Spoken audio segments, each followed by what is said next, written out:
For Yang. Hello, nerds! Hello, nerds! Hello, nerds! Hello, nerds! So nerds! Hello, nerds! Hello, now with this campaign, bang, dang, it's and Drew, come roll with the Yang Gang. Hello, nerds! Nerds for Humanity. Woo! I don't know about you guys. What a week. This whole working from home thing drains you. So, as many of you know, I am joining you from Zurich, Switzerland. Where's everybody joining us from today? Go ahead and shout out your locations before we get started with our corona data. What? Nobody wants to say hello? Hello, nerds. Come on now. I'll wait for you. I got to pull up some data.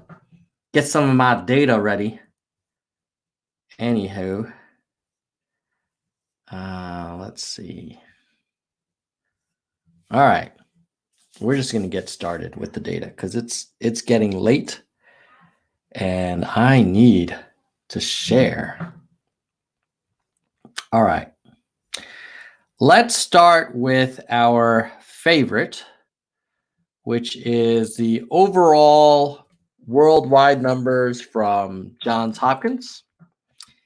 And let's see what the spread looks like. And from there, we will go into more detail. Oh, I see what's going on. My little chat had a little delay. But we've got Walter Lewis from Raleigh, North Carolina. Gail, a member. Thank you for your membership, Gail. I actually had to buy a new webcam because this webcam is very flaky. So some of that membership revenue is going to go towards upgrading our video. And we've got Jeff from New Jack City. Walter, seeing a lot of people out on the road. They shouldn't be. We got Kim from St. Louis, Missouri. Landline 51, also a member. Thank you. I actually have a cool little gong. I wonder if I should hit a gong when I see a member say hello. Hey, Gail or Landline, let me know if you want me to bring out the nerd gong. It's actually pretty cool. I'll go get it. Hold on a second. I'm going to get the gong. 1 second. I'll be right back.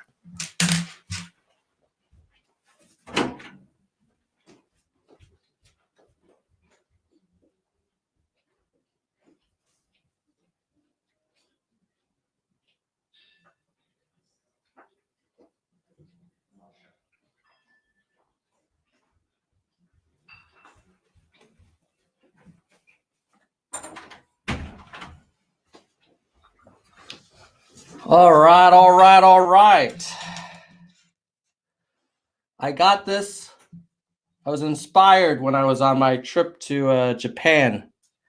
So I got this little like Buddhist gong thing, like a little bowl. See, do a little ASMR with you guys. You ready for it?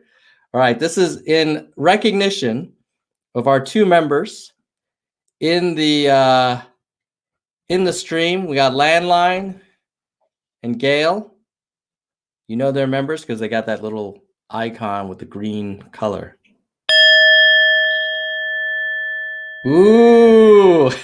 Oh, Kim says I'll only hit well, dude, I'll hit that gong again. That's pretty cool. All right. Let's go for some data. And I've got a lot of data. We got a lot to get through. Oh, see? This is why I need to change the darn camera. It just, hold on. What a freaking amateur hour here. Amateur hour. Amateur hour. Okay, here we go. Oh, Kim, thank you for the like. And if you guys want to look at the data, let's just get in. First, we look at our favorite, which is the Johns Hopkins. Okay, this global map, not that interesting anymore because basically it's everywhere. That's the United States. You almost can't even see the country because it's just spread with red dots everywhere. Jesus, Mary and Joseph. Look at this.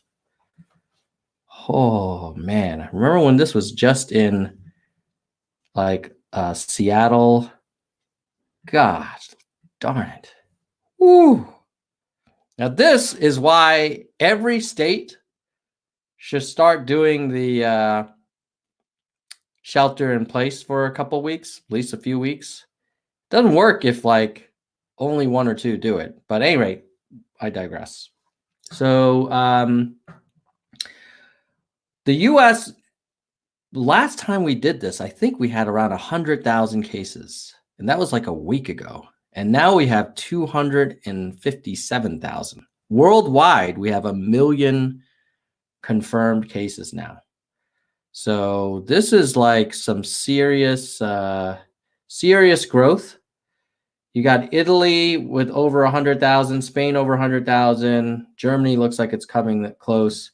It's interesting that China has 82,000. A lot of people don't believe the Chinese numbers. I don't blame you. Frankly, I don't know if I believe any of these government numbers. I'm not sure if any government is being super honest. But in terms of the death rate, Italy leads with almost 14,000 deaths. Spain, almost 11,000. France, 5,000. UK, 3,600. Iran, 3,300. Whoa. Is that right? New York City is already at 1,500. There are as many deaths in New York City as there have been in more than in Germany and the Netherlands. Yikes. I'm here coming to you from Switzerland. We have 573. Here is the daily increase chart. You know, what you want to see is a few days where it's off the peak. And we had a couple of days of like a little bit of a head fake here around March 29th and 30th. But then we're right back up. And now, geez, we had 80,000 new cases on yesterday, April 2nd. So at this rate, shoot, we might hit 100,000 new daily cases. The dog is not happy. Oh, dude, someone needs to let the dog out. This is the most unprofessional live stream ever. Okay, I'll be right back. Let me give you some data to look at while I let the dog out, or ask my wife to let the dog out. Okay, hold on. Daisy, just hold on, Daisy. Let me show you this one, which is comparing the countries. And you guys can look at that. And then I'll kind of comment and we'll dig into USA state by state in a second. Hey, Wendy, can you do me a favor? No. You can stream. I thought you were saying I can't stream right now. No, but you gotta let the dog. No, I'll walk her if that's the case. I'm not gonna let her like.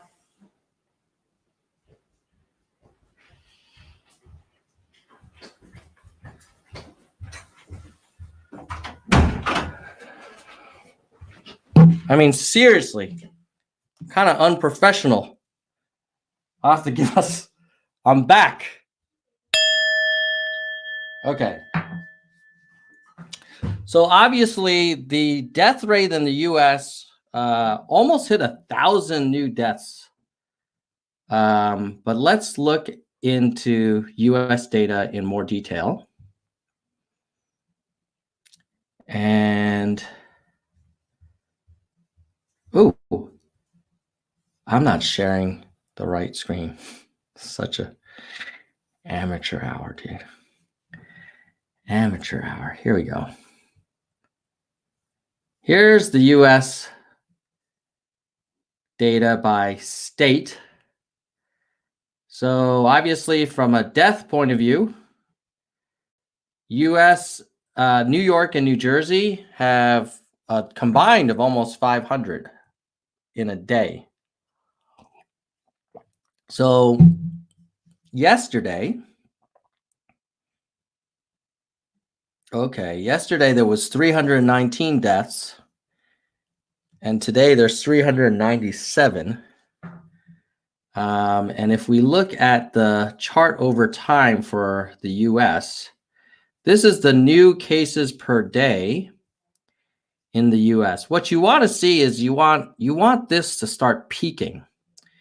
And then I'm sure the deaths are also not looking fantastic. Yeah.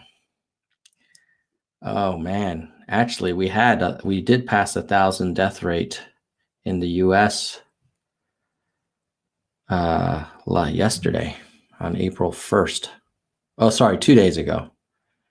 That's a terrible milestone. So yeah, let me show you what we want the US chart to look like. So if you go to Singapore, they have done oh no, they don't break that down. What about South Korea? South Korea has pretty good data.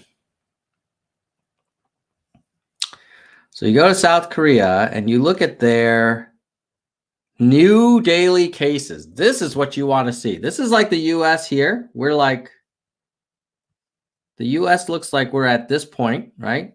Kind of still climbing.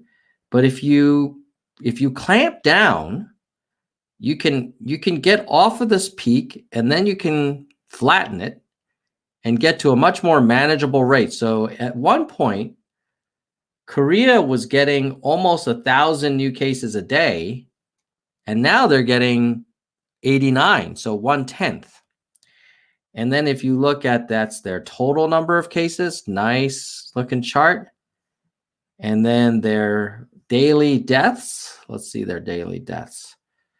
That's lagging. That's still not looking great. I mean, actually their peak was 9 a day and now they're at 4 a day. So even once you get that new daily infection rate down, the death rate is still, because they are about a month off of their peak.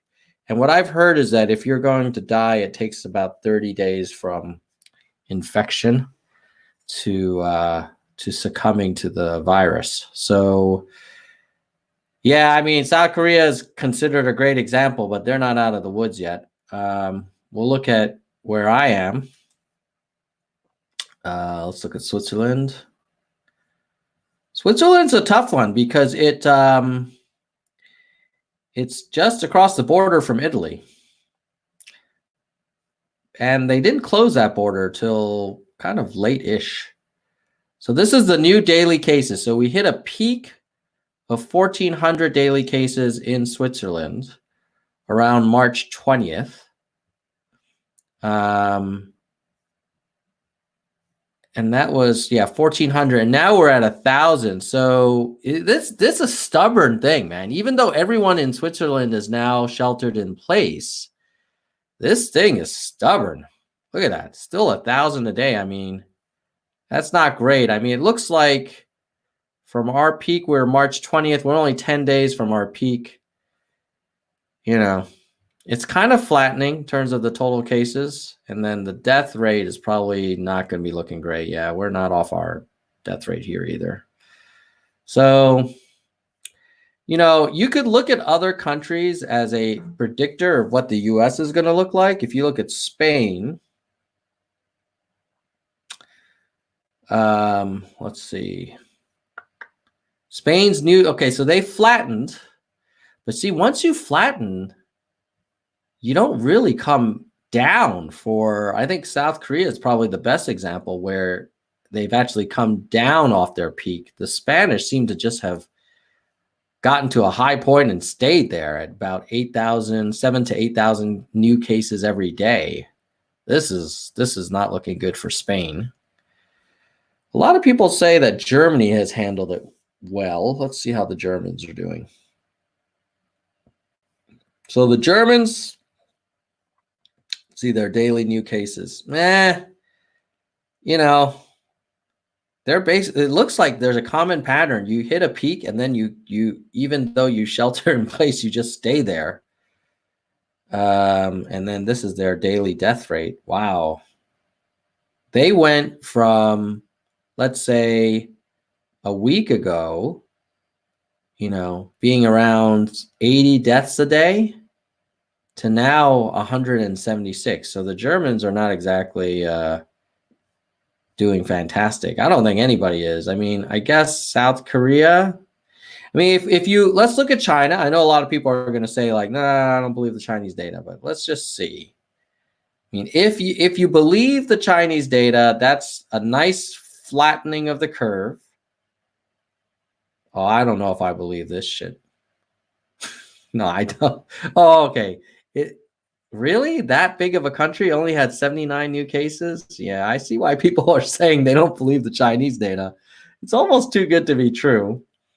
But, you know, if you wanted to believe a curve could look good, this is what a good-looking curve looks like.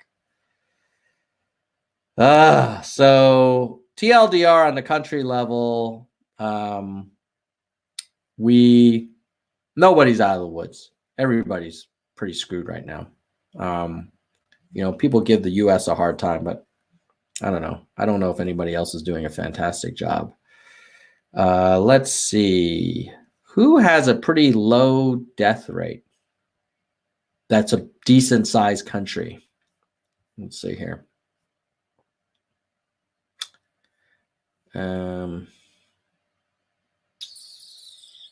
Israel? Should we look at Israel? That's kind of interesting. Israel, total cases going up. New cases still going up. Death rate, wow, going up, but only 10, you know, but still not a trend you'd want to see. Yeah, no, I don't think anybody's out of the woods on this one. So let me just check the chats in case I missed anything while you guys were talking. Let's see here. All right, I think we're good for the next chart. Body Balancer says that he thinks South Korea and Taiwan are doing a pretty good job. Crystal's curious about Australia. All right, let's take a look see. Hold on.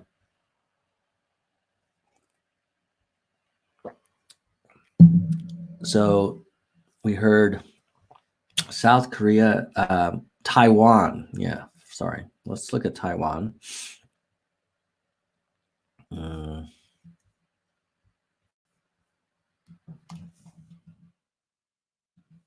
No, Taiwan doesn't provide the daily data. But they're only getting 9 new cases a day. And then you guys are saying Australia, right? Australia has a lot of data. I think what you were saying, Australia. Were you saying Australia? Yeah. Let's see. People are asking if I'm Swiss. Well, I don't know if you're asking if I'm Swiss. No, but I currently work in Switzerland. I am an American. But let's look at Australia. I have some friends and family in Australia. How are our buddies in Australia doing? Australia. Okay, Australia. Not a great looking chart. Not flat. But seems like they're not growing their new cases per day. Yeah, that's kind of encouraging signs. The death rate, you know, it's not out of control. And there are a lot of recoveries for as many that are being tested with positive outcome, positive test results that confirming that they have it. So Australia looks pretty good. 28 deaths. So Australia might be in good shape. All right. Let's see. Oh, I think you guys are talking to each other. All right. Now let's move on to some more data for you guys because I got a lot. Oh yeah, this our world in data. Let's look at that, man. There's some badass data here. Here we go. All right. This one's cool because I think it has some data like animation. Okay. Here's an interesting chart. How long did it take for the number of total deaths to double? Worldwide, the death rate has been doubling every 7 days. So March 27th, there were 23,000 deaths. And by April 3rd, there were 51,000. Yikes. Spain has been doubling its death rate in 6 days. The US doubled its death rate in 4 days. We went from 2,500 deaths on March 30th to 6,000 on April 3rd. Wow. UK went from 1,408 deaths in March 31 to almost 3,000 3 days later. Yeah. Okay. So you guys get the picture. Who's Estonia? Well, they're doubling, but they only went from 5 to 11. So they're probably, it's just the law of small numbers with those guys. But if you look at the first big country, Turkey's pretty big. Went from 168 to 350. Yeah, UK, what in the heck? That is a terrible, terrible, terrible statistic. But it is what it is. So we are not growing as fast as the UK. We're doubling every 4 days, which is obviously still a problem. But that's the comparison of the death rate. And then this chart also, there was some more here I wanted to show you guys. This looks at the growth in the deaths worldwide, and we can add the United States here.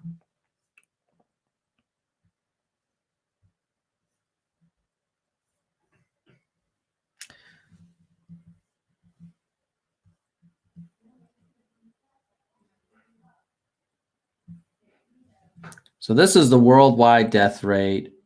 And here you see around March is where the US starts picking up. And then if you look at United Kingdom,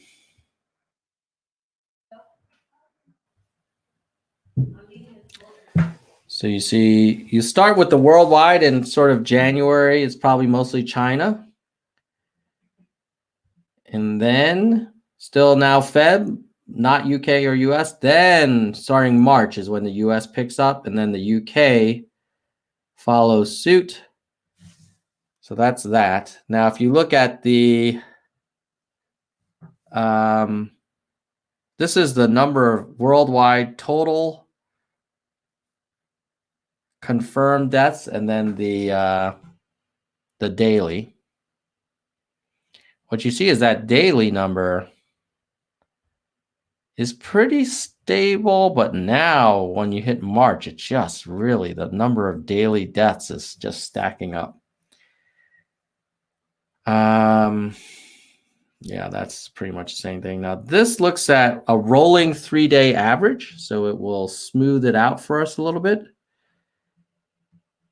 And here you see some of the major countries. And then once we hit March is when we're going to start seeing the action happen. Look at Italy. What the heck? Jesus. But now we're number one in terms of daily deaths in the rolling average. And then if you look further, this is interesting. That's the deaths per million people. And if we play this one,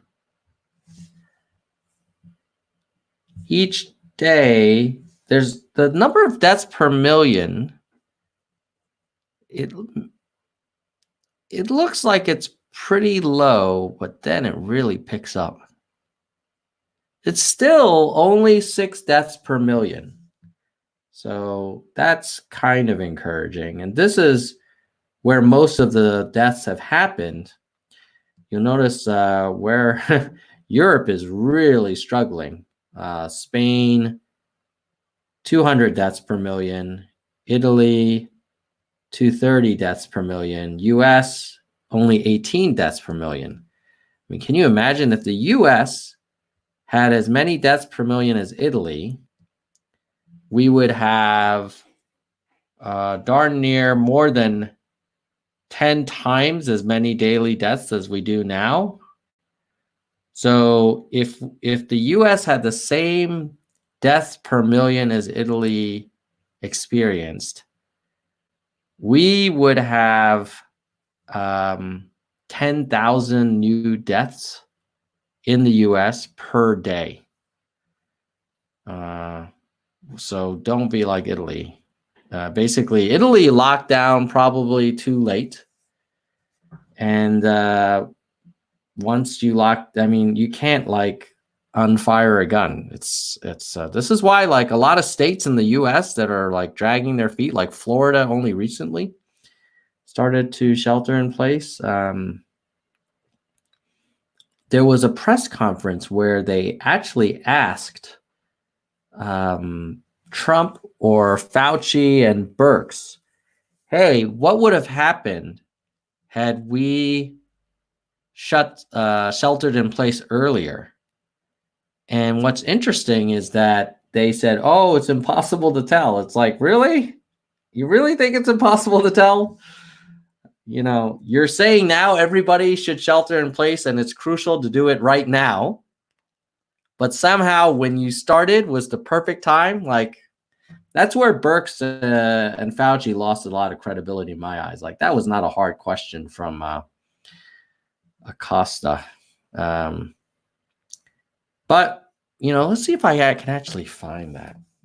Because I think people should see it. It's kind of very telling. Acosta, Trump,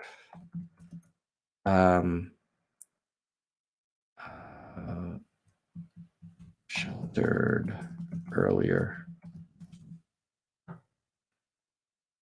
Ah, yeah, here it is. All right, hold on. Let me share it. Because after I saw this, I was like, oh, I really liked Fauci and Birx, but then I saw this. And I was like, This what? Question. What would the Hold on. models have looked like that Dr. Birx and Dr. Fauci showed us if we had started these social distancing guidelines sooner in February or January when China, South Korea were doing those sorts of things? Well, I'm going to let them answer Reliable that. in Yeah. terms of what information we're getting from them. But if we had started these practices sooner, could these models be different right Yeah, I'm now? going to let them answer the question. Remember this, and again, I say it, and everybody says it. You know who says it better than anybody is Dr. Fauci. I had a decision to make. Maybe it was my biggest decision. China was heavily infected, and thousands of people were coming from China to the United States. And against the wishes, not even wishes, but they disagreed with the decision, I made a decision to stop China from coming in. Took a lot of heat, even from China. They weren't exactly happy. I just made a trade deal, a big one, $250 billion trade deal. And I'm shortly thereafter saying you can't come into our country. That was a big decision. That was earlier than the dates you're talking about. So that was a big decision. That was probably, and by the way, not because I did it, that was probably the biggest decision we made so far. But if you look at the one graph, the problem New York has is New York started late, but the other ones didn't start so late. Now, New York is also more complicated because, for obvious reasons, but it got a late start. But do you want to maybe answer those questions? I don't know if you can go back to slide 2. This is the part that really I find kind of nuts. He likes to talk about stopping the flights from China, which was good, but he let the flights from all the other countries where they had already been infected, like South Korea, Japan, Italy, still come to the United States. So, the virus doesn't carry a passport. So just stopping Chinese flights was necessary, but not sufficient. Now, Jim Acosta's question is, could we have had less people get infected in the US had we closed off the country and sheltered in place earlier? And now here comes Dr. Birx. Like, it's not a hard mathematical question. Like, if you're trying to contain a virus, of course, the less people coming in and the less people spreading amongst the community, the better. But this is what she says. And she's like part of the task force. Remember this. Because I wanted to explain 2 things that I think is really important, because we had a lot of questions about mortality and what it meant. Okay, so you see this confidence interval? So here's the line. This is the confidence interval.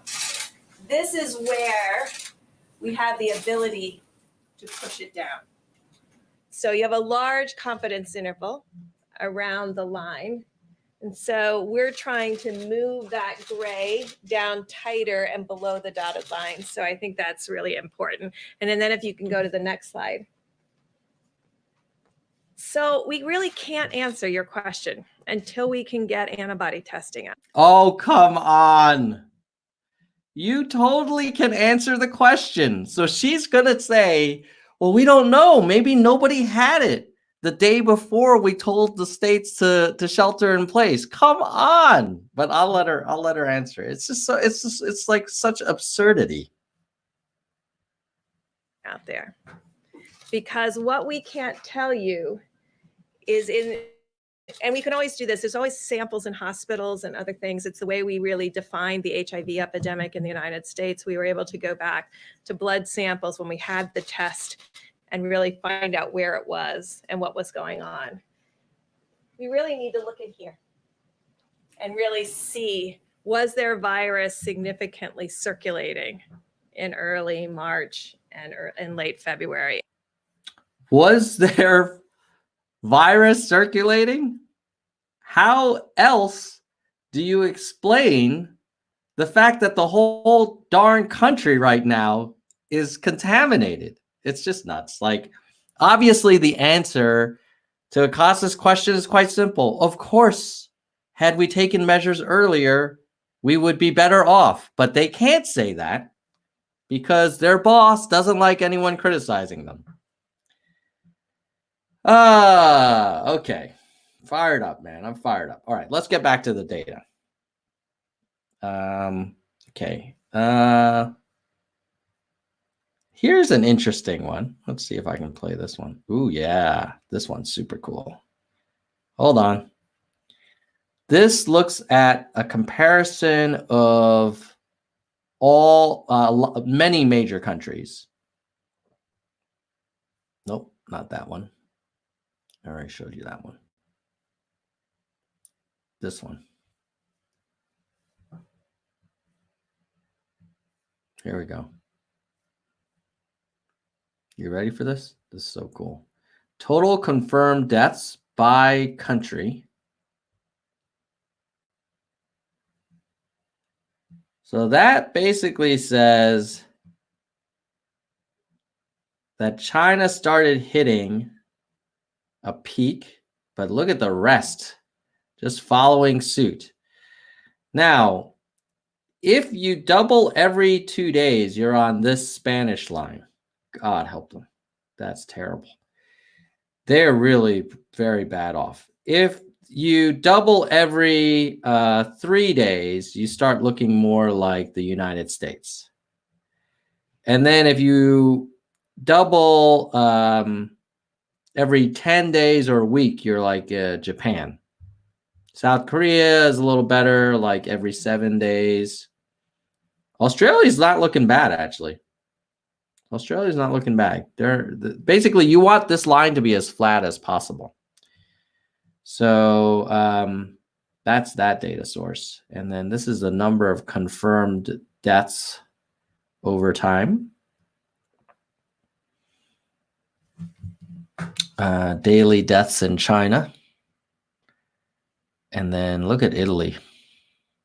Jesus. Yeah.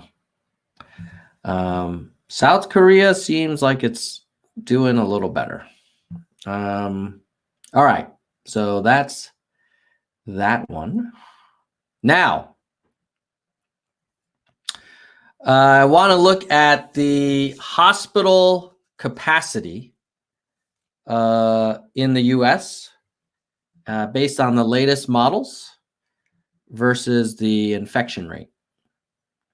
So this is why I also should say it is a little strange that we don't have a federal requirement for all states to go on a 30-day lockdown. Obviously, the economic impact would be crazy, but let me show you why we need to take this ultra serious. So let's start with the worst case scenario, which is New York.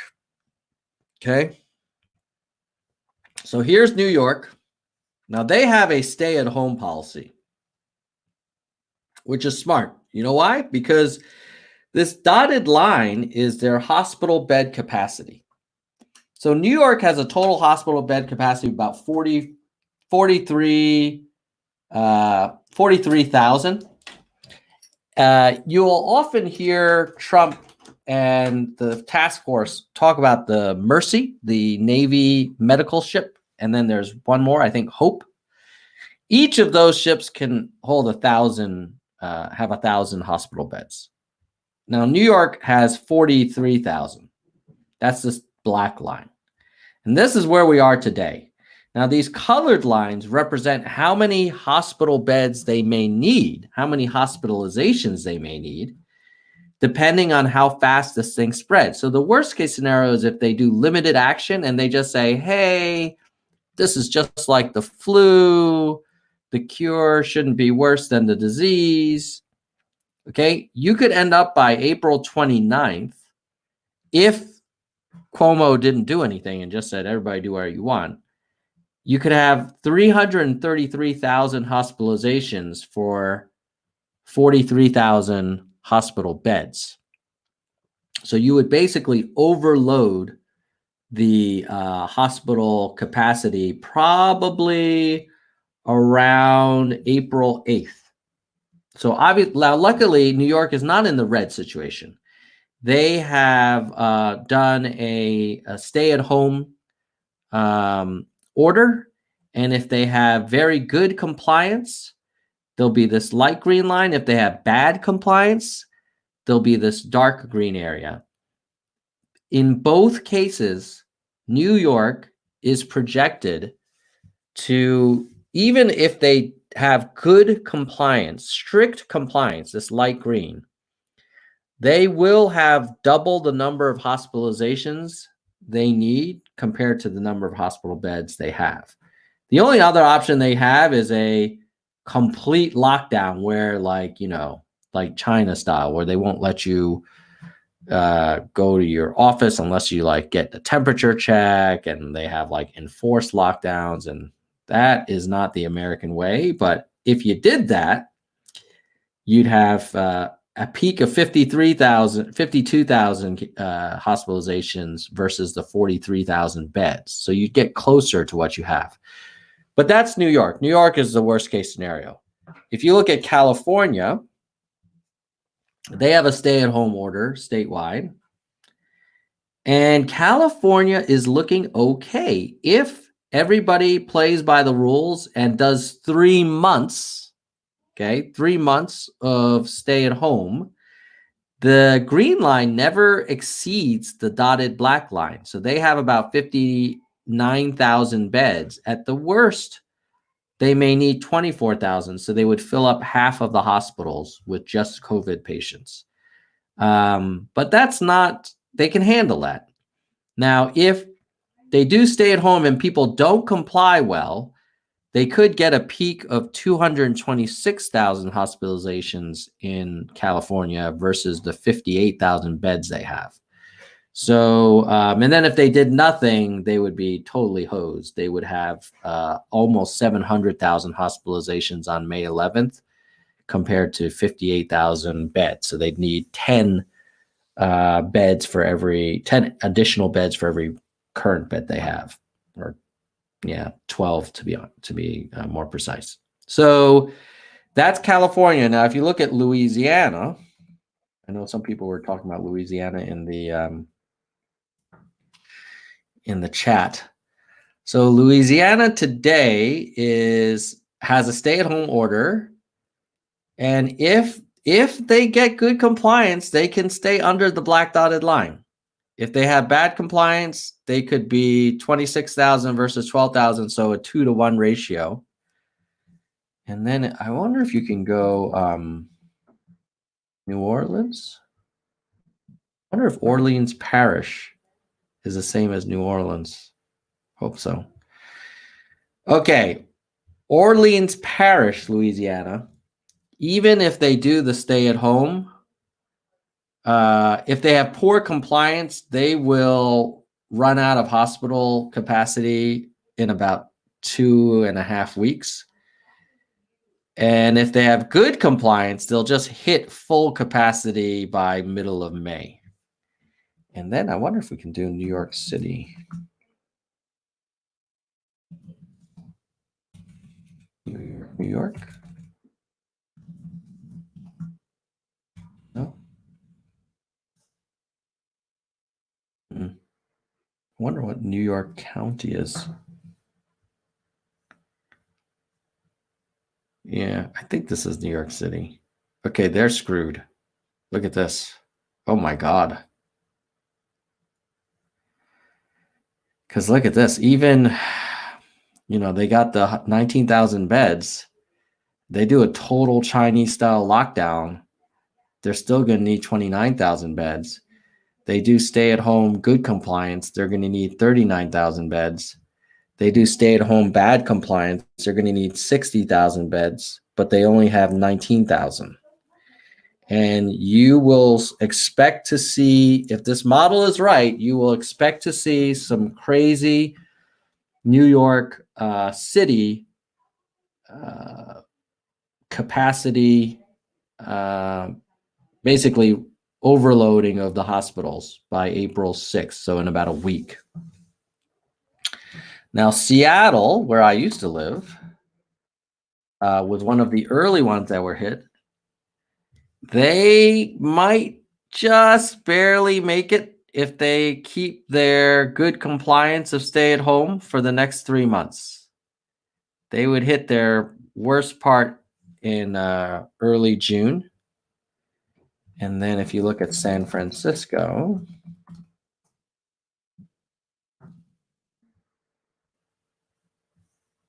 is actually, California is in pretty good shape. I think they will be rewarded for their early lockdown. Any other states that you guys are curious about before I move on? So I saw someone was asking about South Carolina. I'll take a look at South Carolina, and then if you have other states, we can take a look. South Carolina. So they have a social distancing. They are not doing a stay at home. So likely, if they do social distancing, they will run out of hospital capacity on May 23rd. That's this orange line. So they probably, if you believe these numbers, should be doing stay at home,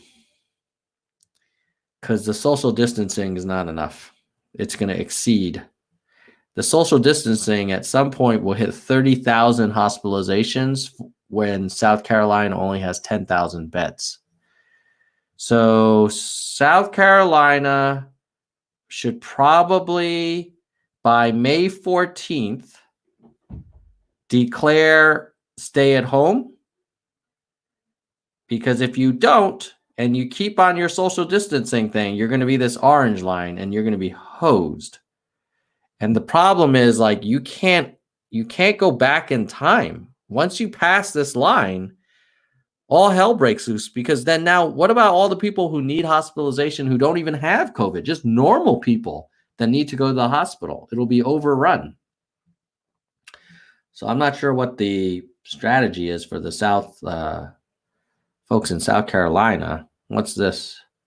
South Dakota right now doesn't look like, maybe they don't have any orders, but basically they will get overloaded by in a few weeks, because I don't think they may not have anything going on. They might be able to get away with social distancing. That's what I would do. I would at least do social distancing. That's South Dakota for you. So, and Tejas. Okay, Tejas probably has social distancing as well, which will be fine for them until May 30th. And that's when they will run out of hospitals. So, basically, this is where I would say it seems to me like the president should take some action. Oh, Jesse Prescott, you're looking for Georgia. Hold on. And you guys want a link? Let me give you. It's covidactnow.org, but I'll send the link. But let's take a look at Georgia for old Jesse. Georgia. Georgia, you should be staying at home, Jesse. I hope you're staying at home. In which case, you're great. Look at that. Beautiful. You stay at home and you comply, you'll be under the dotted line. You do not comply, you're going to be hosed around May 15th. So you don't want to be stay-at-home poor compliance. You want to be stay-at-home good compliance. And then if you did nothing, you would have already been hosed in about a few weeks. So kudos to Georgia for issuing a stay-at-home order. So who, if anybody is in South Carolina, Alabama, Texas, Oklahoma, Arkansas, Missouri, Iowa, Nebraska, Wyoming, Utah, South Dakota, North Dakota, like, you better call your governor, man, or hope that the president just issues a federal stay-at-home order. The rest of the country is staying at home. So I'm not sure what these orange and red states are thinking, but like, it's probably not a good idea to have for South Dakota, not a good idea to need 14,800 hospitalizations and only have 3,000 beds. Like, that's not cool. All right. So that's the state by state. If you're in those states and you're not stay at home, I mean, honestly, you should just stay at home, even if the governor doesn't tell you. But what I don't understand is why the president just doesn't freaking issue an order. I don't know why. I mean, most of the countries that stay at home, the other problem is that it kind of screws the rest of us, right? Because if most states are playing ball, but then there's a bunch of them that are just like, hey, do whatever you want, which is these lovely states. Like, we can't get in front of this thing because it'll just keep reproducing. And then those people, because we Well, we obviously don't enforce borders between states, right? We have open borders in America. We're kind of like Europe with the Schengen travel zone. So America has open borders within the states. So when these dudes in Texas and Alabama and Georgia, or not Georgia, sorry, Alabama, South Carolina, Arkansas, Utah, when they start traveling all around, even if these green guys are relatively healthy, it kind of will require all of us to extend our lockdown. So this is one of those things where everybody needs to hold hands and jump at the same time, because otherwise, like, thanks a lot, Texas. Like, come on, let's get with the program. Any rate. So that's that chart. All right, let me move on. Okay. Here we have a chart on how Americans view the handling of the response. So what you can see from this chart is that really most people were not very concerned. That was the most popular one, this light purple. Even in early March, half of the country said not very or not at all. Even today, 10% of people are not at all, and 19% are not very. So good 30% don't seem worried at all. And then in terms of people who were somewhat worried, that's the most popular now at 36%. So about 2/3 of the country is somewhat or very concerned. And about 30% are not at all concerned or not very concerned. The interesting thing is, like, how can you not be very concerned? When you look at the trends on the daily death rate in the US doubling every 4 days, how is it how are you thinking like that's fine? Some people were saying, people die of the flu all the time, but according to the CDC, I think there's only like 40,000 people a year that die of the flu. And Trump even himself is saying that 100,000 would be a good outcome. So let's just assume, for argument's sake, that maybe he's selling us a little bit, and maybe it's going to be worse than 100,000. Let's say 200,000. That's 4 times as many deaths as the flu. So I don't understand why there's so many people who aren't worried.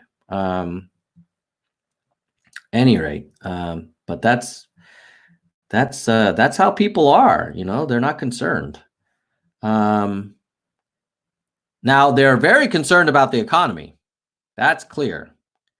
Only 12% are not worried about the economy. Well, that makes sense.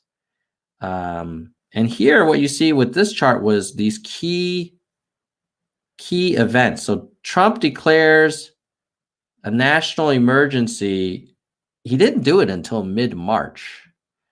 So we had basically 2 weeks where we kind of lollygagged a little bit. And then we surpassed 1,000 deaths by March 26th. So, but more people are concerned about the economy. I don't blame them. I mean, it's definitely not going to be good for the economy if everybody's working from home or not working at all.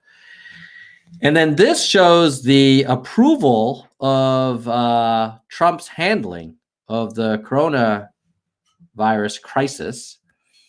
And you see that Republicans are very, very happy with Trump. He's got 86% approval of his handling. And Democrats, 19% approval, and then independents, 50-50 pretty much. Now, here's the thing about Trump's handling that I was going to do a little segue. I want to show you, like, Trump will talk about how he did this brave action of shutting down the flights from China. But I took the liberty of making a little chart that shows you the number of worldwide corona cases over time and the actual statements of Trump over that period. Because it's very easy to kind of like reinvent history and say, I took it seriously from day one, blah, blah, blah, blah. So here, if you start around Jan 20, this is when the WHO reports that it's the horse has left the stable. It starts spreading to Thailand, Japan, and South Korea. And if you guys saw my other video where I do the data visualization of people spreading from Wuhan to like Milan and Berlin and London, you know why stopping flights from China is like, that's not going to work. But anyway, on January 20th, that's when WHO is saying, hey, this thing is spreading. And then on Jan 22nd, when asked about it, Trump says, we have it totally under control. It's one person coming in from China, and we have it under control. It's going to be just fine. That was January 22nd. The day before, the first U.S. case is announced in Washington State, as well as Vietnam and Singapore. So it spreads from China, Thailand, Japan, South Korea to Vietnam, Singapore, and then the Seattle area. And then on Jan 30, he does block flights from China, but he does also allow unlimited flights from Milan, London, Tokyo, etc. On January 30th, he also holds a campaign rally in Iowa with thousands of people. And he says, we have a very little problem in this country at this moment. Five people have it. We think it's going to be a very good ending for it. That was Jan 30. That was, what are we now? We're now in early April. So March, basically a month ago, was when he said everything's going to be fine. There's 5 people. And then on Feb 2nd, he goes on the Sean Hannity show and he says, we've shut it down coming in from China. Now, this is where science is very important, because viruses are not limited to one nationality. Yes, you shut down the flights from China. The only way that would work is if you have data showing that no one outside of China has it. But actually, on Feb 2nd, when you say you have it shut down coming from China, you knew on Jan 21 that it already spread to Vietnam, Singapore, South Korea, and Japan. So this is why, like, saying you have it shut down from China is kind of like, seems to suggest that he may not really have a full grasp of the way that viruses spread. Either that or he's just spinning. Then on March 4th, March 4th, this is just a few weeks ago, he says, it was the Obama administration and they didn't do enough testing. It's like, dude, you've been in office for almost 4 years now. You can't keep blaming Obama, It's sort of like when you join a new team at work, you could talk about like, well, my predecessor, blah, blah, blah. At some point, it's your team. And at some point, like, the buck stops with you when you're president, I would argue. I mean, I know he likes to say that he's this big time CEO, so he should understand about accountability. At any rate, so as you can see, all through this time, on Feb 24th, he says the virus is very much under control and the stock market is starting to look very good to me. This is Feb 24th. This is actually not that long ago, just like 5 weeks ago. So that's what he's talking about on Feb 24th. Meanwhile,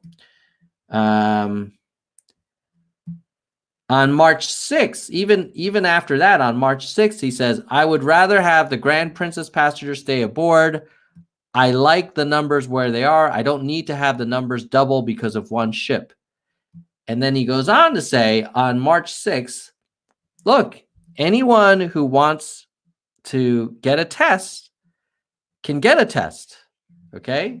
You can get a test if you want. So anyone listening in the US, as of March 6th, apparently, if you want a test, you can get a test. I'm pretty sure that's not true. In fact, my MAGA brother was bragging to me like, oh, the president just announced drive-through tests at Walgreens. And I'm like, all right, why don't you go get one? And he hasn't been able to. So, any rate, this is, I'm just trying to keep it real because I know there's this narrative that, oh, Trump took this seriously from day one. And I just want to show you guys the dates and the quotes, and you can tell me if this sounds like someone who's taking it seriously from day one. When the rest of the world is starting to have all kinds of exponential growth, and all you do is shut down flights to China, and then later you shut down to Europe, but then you let the UK through. It's like, dude, the UK is actually having more issues than many countries in Europe. Why would you let them through? Yeah. All right. Okay. Sorry. Getting a little fired up there. All right. So now let me move on to betting odds. What do the gamblers think? Oh, by the way, if you are enjoying this stream, please remember to like it and share it because it helps the content get discovered. And before I move on, so I'm going to show you guys what do the gamblers think are the chances of the U.S. cases basically in 2 weeks exceeding 500,000 cases. So as a reminder, right now, the U.S. has, let's see, we have about 270,000 cases. And so the gamblers are now paying out odds on whether we will hit 500,000 or even 1 million in the next 2 weeks. Before we go to the gamblers, I want to take a brief moment to thank the members of this channel. Members of this channel support the Nerds for Humanity production costs, some of our marketing costs to help increase the size of the audience, the camera, lighting, mic. It's also Spanish subtitling, that kind of thing. So let me just give a quick shout out to my friends, my nerds. First of all, Kristen Slevin.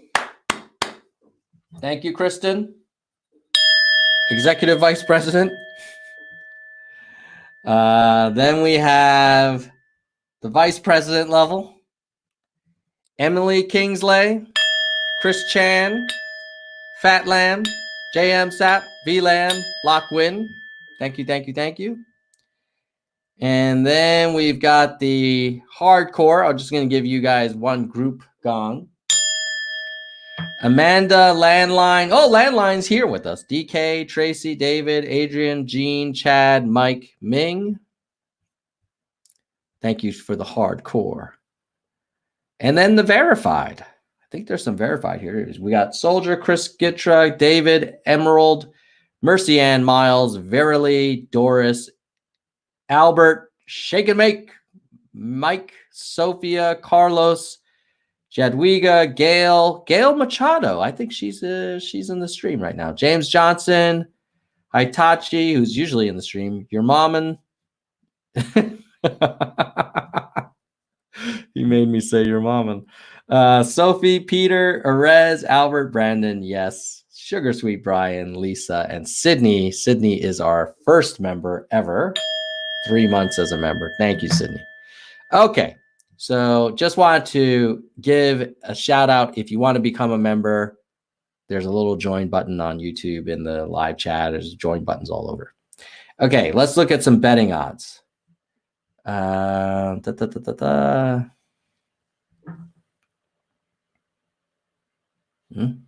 it is. Okay. So what do the gamblers think are the chances that they think most likely? As a reminder, right now there's 271,000 cases. Gamblers think there's a 65% chance that we will go from 270,000 to over 500,000. And then some think there's a 1 in 3 chance that we will actually hit over 1 million cases in the US. That's nuts. And then most people do not think that we will be less than 500,000. There's only a 1% chance that we will only double the number of cases. And no one thinks we're going to have less cases than we do today. So that's what the gamblers think.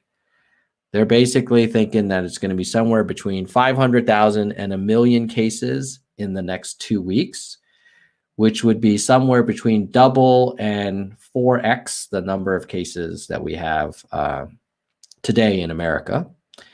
Now, the gamblers think that worldwide, and as a reminder, right now, worldwide, we have 1 million cases, okay?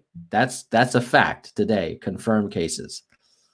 Most gamblers are assuming that we're actually, by the end of April, going to have 5 to 10 million cases. Okay, so we're right now at 1 million. And gamblers are assuming in 4 weeks we'll be at least 5 million. Okay, and unfortunately, these betting markets are pretty accurate because, basically there's an incentive to try and be right here. And most people, now the good news is the gamblers only think there's a 1 in 4 chance that we will have more than 10 million people. So most people do not think that we will have 10 times the cases that we do today, but at the end of the month globally. I mean, if you imagine 10 million, just think about that.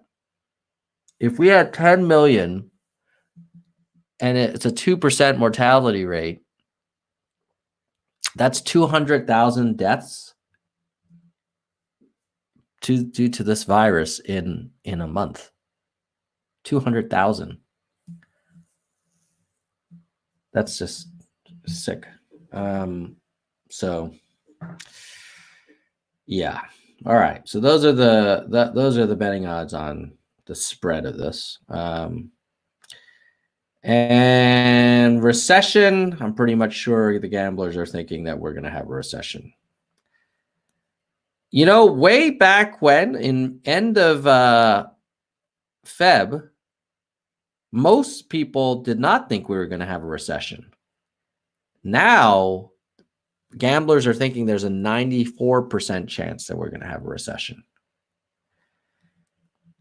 Oh my God. I wish I had better news for you guys. It's hard, man.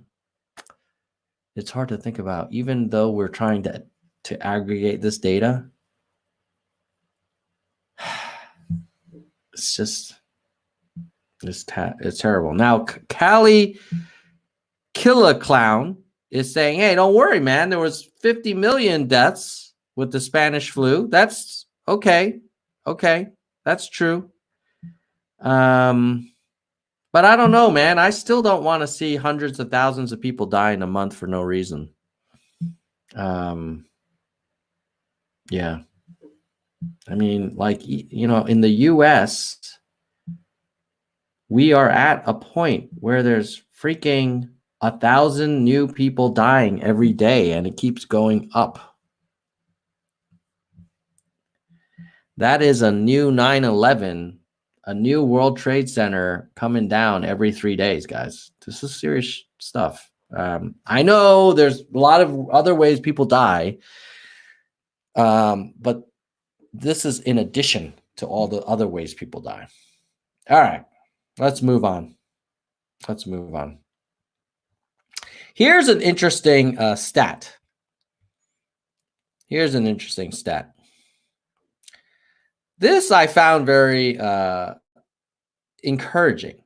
So this is just a few days ago. Germany is treating 7,000 patients, and they tell you how many are in ICU and how many require ventilation. Pretty much everyone in ICU, 1,100 out of 1,500, require ventilation. Now, the Germans are very open about the total number of ventilation units they have. So they've increased it to 30,000, and they're hoping to double it to 40,000. So right now they are using 1,000, and they have capacity to go to 30,000. Now, here's a question for you guys. Do you know how many ventilators America has and America needs? No one freaking knows. They will not. If you watch these press conferences, they won't say it. What they'll say is like, oh, you know, we're getting Ford, GM to make 1,000 ventilators. It's like, yeah, well, how many do we need? It's no point to tell you there are more ventilators being made, like few hundred. If we need like 10,000, telling me we have an extra few hundred doesn't really help. If we need 50,000, telling me, you know, we have even 1,000 new ones doesn't really help. So this gets me to a petition that if you haven't signed, I want to encourage you to consider it. It's on change.org. And basically, I am trying to get the answers to these three very simple questions. Okay. Number one, what is our current ICU and ventilator capacity nationally? What do we project will be the demand in 6 weeks? And what are we going to do to reconcile number one and number two? Please provide milestones and measurable outcomes. This seems like a very logical expectation that you would think the task force would show you, like, okay, this is what we have, this is what we need, this is how close we're getting to our goal of meeting it. But they don't do that. And I think they don't do that because they don't want to be held accountable. So if you agree with asking for this data, the URL of this is tinyurl.com/3-questions. So you go there, tinyurl.com/3-questions. And right now, let's see, right now we've got 376 people that have signed it. And we are streaming to about 100. So we could probably get to 500 if everybody listening to this right now goes to tinyurl.com and /3-questions and just goes and signs that petition. Obviously, I'm not expecting Trump to answer my petition, but I am hoping to get the press to ask him every day, what's our capacity? What's the demand? What are you doing to reconcile number one and number two? You know, it's not that. It's not a trick question, man. Just answer the freaking question. So, at any rate, that is my petition. Please consider signing it. We're at 376 right now. We'd love to get to 500. And if you support us, we'll get some more accountability from our government, which is always a good thing, especially when they spend $2 trillion. Like, that's another thing. You saw those hospital charts, right? You know, we got this darn stimulus of $2 trillion, but only 100 billion of it went to hospitals and medical care. So only about 5 or 6 cents on the dollar of this $2 trillion package went to healthcare in the middle of a pandemic where many states are not going to have enough hospital beds and ventilators. And yet almost a quarter, oh no, I think it's like a quarter, 1 out of every $4 went to corporations. So there you go. That's that stimulus plan. All right. So I have more data. Oh, look at this, guys. This is unfortunately this is not happy data, but it's I'm just going to keep it real with you guys. Look at the freaking jobless change. Shoot. I mean, there was a point in the remember the world financial crisis when everybody was saying like the whole banking system and was coming to a halt, and mortgage scandals and all that, and options. Well, now we're like reaching that same level, and we did that. I mean, that took a little bit of time to hit negative 700,000. We did that in pretty much a month in terms of loss of jobs in America. What other charts can I show you? I think that's the main one on that one. And then I believe I've shown you all of my data. Hey, by the way, Landline signed the petition. I'll give you a little nerd gong. Love it. All right. If you guys have any questions, thank you, Penelope. If you guys have any questions, go ahead and put it, or comments you want to call out or observations on your side, go ahead and put it in the chat and I'll give you guys a shout out, and then we'll close it up for the evening. Okay, Jay is saying now that the $2 trillion we didn't have to spend on this problem in the first place is gone, and we'll need to dip down yet again to address any problems, assuming POTUS doesn't deflect to the states. Yeah, well, I think the folks in DC are planning, whatever, stimulus number 4. Here's my suggestion. What is the point of an economic stimulus if we're going to have like excessive deaths because people don't have ventilators and ICUs? Like, why wouldn't we say, you know what? The whole country is going to have a stay-at-home lockdown until our hospital capacity can meet the needs, the projected needs. Basically, that demand curve starts coming down. And then we'll slowly open up these restrictions and go to social distancing in states where it's not as prevalent. But right now, it seems like you want to really put the fire out, completely. You don't want to just kind of like put a few drips here and there of water. Yeah, Jay is saying, hey,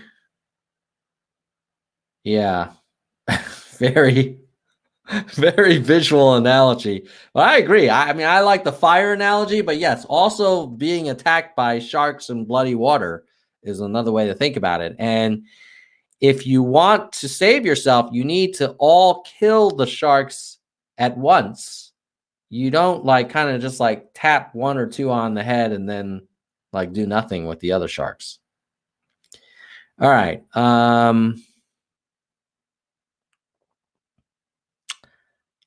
I think we got all the comments in, and it's been over an hour. So hopefully you guys have enjoyed it. Ooh, let me tell you about some upcoming streams I've got, because I know a lot of you guys like the Corona stuff, but Nerds for Humanity is also about public policy, and it used to be Nerds for Yang, so our background.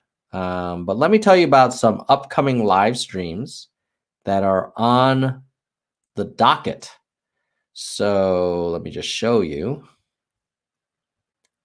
Okay, tomorrow I'm doing a members panel discussion. So we're going to talk about, we can talk about Corona. We can talk about hopefully 2020 race, like Biden. Like, I don't know, personally, not super impressed with Joe right now. We can of course talk about Trump. You know how I feel about him. But we can also talk about VP picks. You know, we can talk about Andrew Yang, our man, the Yang Gang. I kind of wonder. I was hoping that the Humanity Forward would be a little bit more active, but I think the whole Corona thing has really put a dent in their plans. But anyway, so tomorrow, if you want to join the panel, I will give priority invitations to channel members. So all those members I blurted out, I'll be sending a special link that they can use to join.